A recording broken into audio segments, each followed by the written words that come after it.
नमस्कार। आज मैं आप लोगों को जो बात बताने वाला हूँ, वो आप लोगों को शायद सुन के अजीब भी लगेगी। यदि आपने मेरा पूरा वीडियो देख लिया, तो मैं इस बात की ज़िम्मेदारी लेता हूँ कि आप अपने आने वाले करोड़ों जन्म सँवार लेंगे। साथ ही में अगर आप इस वीडियो को सुन पा रहे हैं, तो मेरा विश्वास कीजिए, कहीं न कहीं आपके पिछले हज़ारों जन्मों के पुण्य वापस लौट कर आए हैं आपके पास। आप बहुत भाग्यशाली हैं, क्योंकि जो मैं आने वाले अब आपको वीडियो में बताऊँगा, जब आप सुनेंगे पूरा और अगर आपने उसको फ़ॉलो कर लिया, तो आपकी ज़िंदगी सँवर सकती है। चलिए बात करते हैं एकादशी के बारे में, कि एकादशी 1 नवंबर को है या 2 नवंबर को? क्या ख़ास है इस एकादशी में? देखिए, सबसे पहले तो ये एक त्रिस्पर्शा एकादशी है, ठीक है?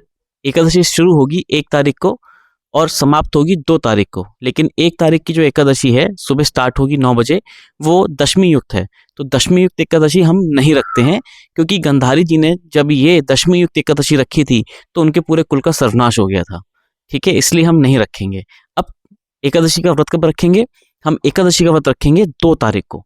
2 तारीख को रखेंगे, क्यों रखेंगे? क्योंकि यह त्रिस्पर्शा एकादशी कई 100 साल में 1 या 2 या 3 बार आती है त्रिस्पर्शा एकादशी। क्या होती है ये एकादशी? वो एकादशी जिसमें सुबह एकादशी होती है, दोपहर में द्वादशी होती है और रात के पहर में त्रयोदशी होती है, उसे बोलते हैं त्रिस्पर्शा एकादशी। क्या है महानता इसकी? बताता हूँ, चलिए पूरा वीडियो सुनिएगा, आपको बहुत मज़ा आएगा और अगर आपने व्रत रख लिया, तो मेरी गारंटी है अगले 1000 जन्म आप अपने अच्छे कर लेंगे। चलिए, और जन्म हो सकता है जन्म हो ही ना, अगर आपने दिल से व्रत रख लिया तो हो सकता है जन्म ही ना हो, आप मुक्त हो जाएँगे। तो माँ गंगा बहुत परेशान थी और भगवान विष्णु के पास गईं। कहती हैं कि सब लोग अपने पाप मेरे अंदर छोड़ जाते हैं, मैं पाप कहाँ छोड़ूँ? मैं कहाँ जाके स्नान करूँ? तो भगवान कहते हैं, आपको अगर स्नान करना है ना, तो आप रोज़ सरस्वती में जाके स्नान करा करिए। तो वो कहते हैं, प्रभु क्या पॉसिबल है कि मैं रोज़-रोज़ जाके सरस्वती में स्नान कर सकती हूँ? तो भगवान ने कहा कि ठीक है, कोई बात नहीं। गंगा, तुम जब त्रिस्पर्शा एकादशी होती है, तब तुम उसका व्रत रख लेना, तुम्हारे सारे पाप क्षीण हो जाएँगे। तो माँ ने वो व्रत रखा और माँ के भी सारे पाप क्षीण हो जाते हैं। तो आप सोचिए, जब माँ गंगा इस व्रत कर सकती हैं, तो हमारी तो बात ही क्या है, तो हमारे तो सारे पाप वैसे ही खत्म हो जाएँगे। और बताता हूँ भगवान शिव क्या कह रहे हैं। भगवान शिव ये बता रहे हैं कि इस एकादशी में क्या ताकत है। भगवान शिव कह रहे हैं कि काशी में यदि आप यदि मनुष्य 3 मनवंतरों तक रोज़ स्नान करे, 1 मनवंतर में 71 महायुग होते हैं और 1 महायुग में 4 युग होते हैं। ठीक है? अब आप लगा लीजिए कि 3 मनवंतर कितने हो गए, ठीक है? तो जो मनुष्य 3 मनवंतर तक लगातार काशी में स्नान करता है, उसको जो फल प्राप्त होता है, वो इस एक एकादशी से प्राप्त हो जाता है। जो मनुष्य इतना ही नहीं, हज़ारों साल तक यमुना और सरस्वती में स्नान करता रहता है, उससे जो फल प्राप्त होता है, वो इस एकादशी को एक बार करने से ही प्राप्त हो जाता है।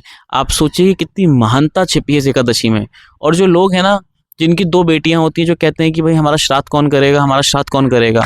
हमें तो पुत्र प्राप्त नहीं हुआ है। तो मैं आपको बता दूँ, भगवान विष्णु ने ये बात बताई है कि जिस मनुष्य के पुत्र नहीं है, वो अगर इस व्रत को रख ले, तो वो मुक्त हो जाता है, उसको श्राद्ध की आवश्यकता नहीं है। तो वो आप सोचिए कि कितनी महानता है इस एकादशी में।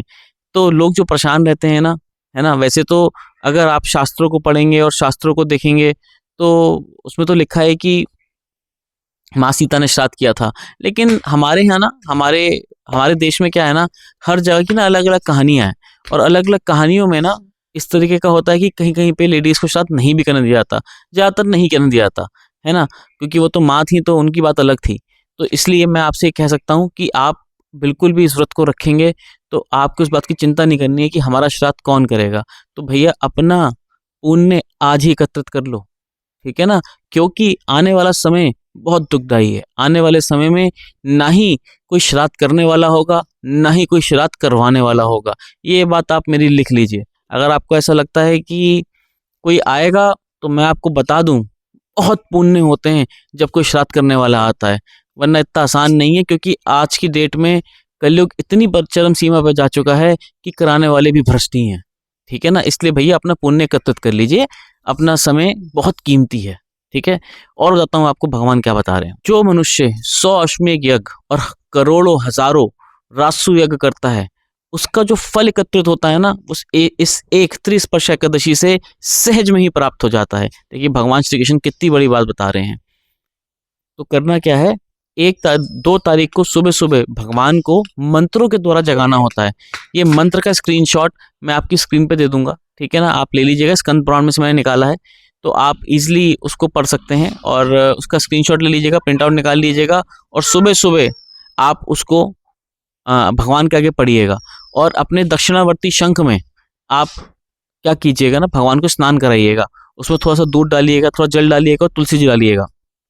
भगवान को स्नान कराइएगा, स्नान करके उठा दीजिएगा। उसका जैसे नॉर्मल पूजा करते हैं वैसे नॉर्मल पूजा करिएगा। उसके बाद कपूर की आरती कीजिएगा और ओम जगदीश हरे को पढ़िएगा। देखिए कपूर की आरती क्यों करते हैं? कपूर की आरती करने से हमारे घर में अगर कोई अनिष्ट होने वाला होता है या किसी की मृत्यु का होना का कुछ हो जाता है, जैसे होता है ना अचानक मृत्यु हो जाती है किसी के घर में, तो वो सब संकट टल जाते हैं। इसलिए इस दिन कपूर की आरती ज़रूर करनी चाहिए भगवान को उठाने के लिए। साथ ही में 2 तारीख को जागरण कीजिएगा। जागरण करने से यानी जागरण कम से कम साढ़े 12-1 बजे तक। ये नहीं कि फ़ोन पे रीलें चला रहे हैं। जागरण का मतलब ये होता है कि हम भगवान के चिंतन कीर्तन कर रहे हैं। चाहे तो आप रामायण चला लीजिए, आप चाहे तो टेलीफ़ोन पे अपना मोबाइल फ़ोन पे श्री कृष्ण देख लीजिए, है ना? चाहे आप ये एक चीज़ कर लीजिए लेकिन साढ़े 12-1 बजे तक उठे रहिए। आपके उठे रहने से आपका पुण्य बहुत जागृत हो जाएगा और जैसे कि मैंने आपसे बोला, ये सब करने के बाद आप 3 तारीख को बहुत आसानी से, कोई दिक्कत नहीं है, अपना आप व्रत खोल सकते हैं। धन्यवाद।